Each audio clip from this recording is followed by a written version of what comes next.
This isn't the version I've told you before, by Laura Jane Williams. I've never before told a man that I've loved him and then gone to bed with another within the space of 45 minutes. A few days, perhaps. 24 hours, maybe. But never in less than the time that it takes to bake a Victoria sponge. Well, except for that one time.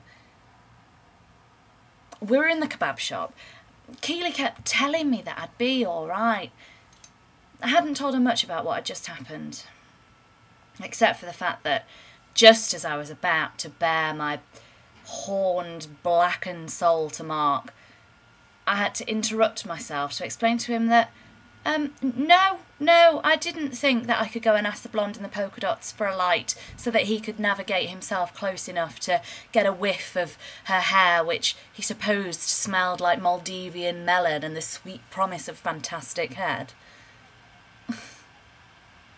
As I stood collecting myself for just half a moment, it spent the arse of another passing girl who I swear to Barack Obama was no more than 19.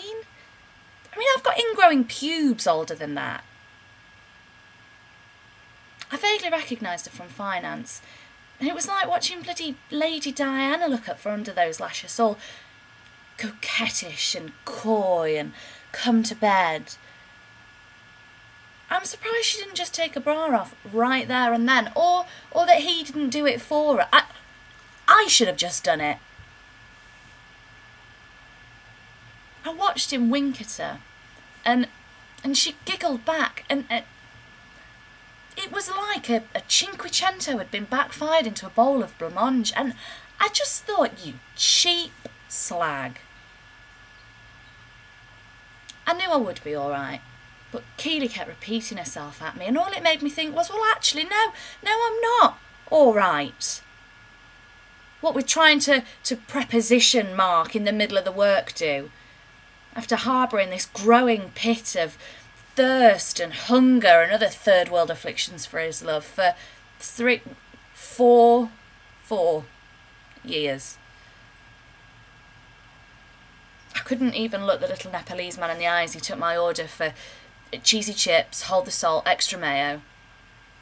I just felt disgrace at having so shamelessly just blurting out, look, I think we should have a shag because we should shag because I like you and I've liked you for a really, really, really long time and I just need to get it out of my system and I think we could maybe really be something and are you even listening to me?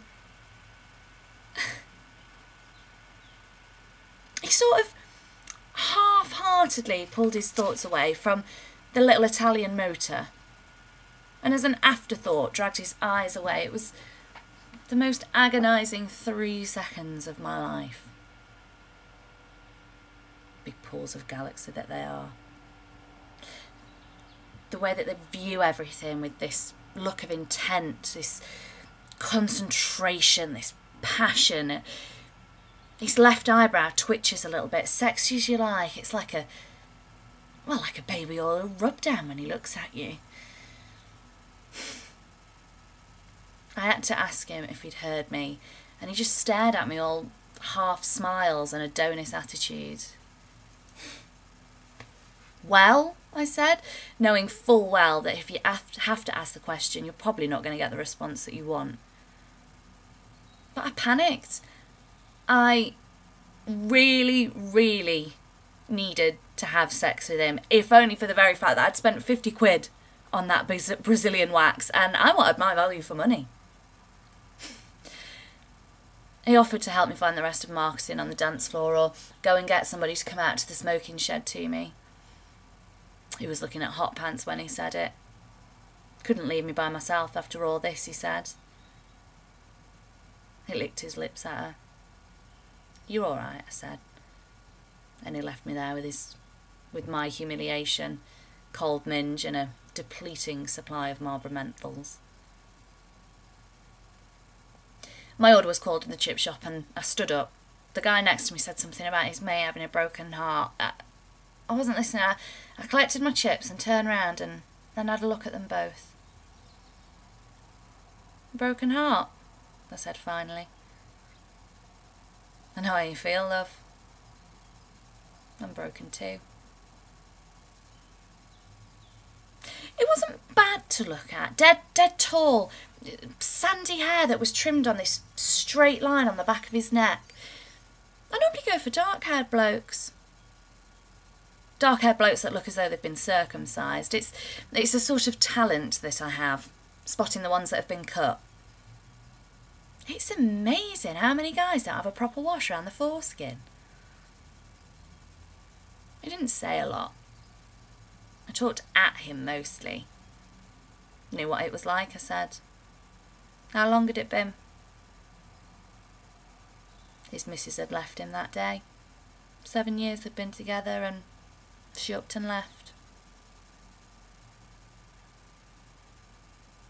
He was obviously dead sad. And when his eyes did finally meet mine, they were just cold pools of puddle. Have another chip, I said, and he nodded. I asked him if he wanted to know what I thought. He nodded again. I told him that, of course, he'd be all right. We're all okay in the end. But the thing that nobody tells you is how awful it is having sex again. Having sex with somebody that isn't your ex, when it's all wrong angles and positions and feelings, and every thought that's screaming in your head just goes along the lines of this isn't the lover that I ordered. He said it was the most honest thing anybody had said to him all day. I told him I lived around the corner. I was right about the circumcision. He took my number when he left 20 minutes later, but he never called. And that's it. That's the story of how I met your father.